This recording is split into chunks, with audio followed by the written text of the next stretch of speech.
The voyage was tense. The crew grew nervous. They had no idea what lay ahead. No GPS, no weather apps, just stars and stubbornness.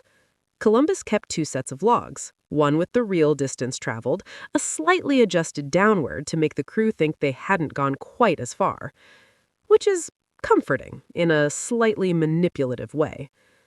Eventually, on October 12, 1492, land was sighted, an island in the Bahamas.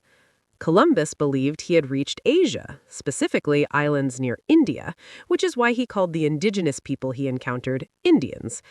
He was wrong, but confidently wrong. The encountered were the Taino. They were not waiting for European arrival. They had their own societies, trade networks, and cultures. They were not background characters in someone else's epic. Columbus described them as gentle and generous.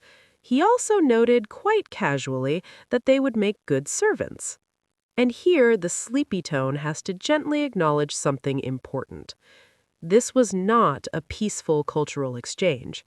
Columbus's arrival marked the beginning of colonization, forced labor, and brutal exploitation in the Caribbean. He established settlements. He demanded gold. When gold was scarce, he imposed tribute systems. Punishments for failing to meet quotas were harsh.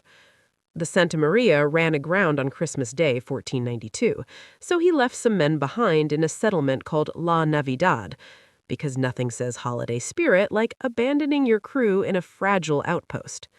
He returned to Spain as a hero, or at least as a man who had found land, people, and the possibility of wealth. Ferdinand and Isabella received him warmly. He paraded captives and exotic goods. He was granted his titles: Admiral, Viceroy,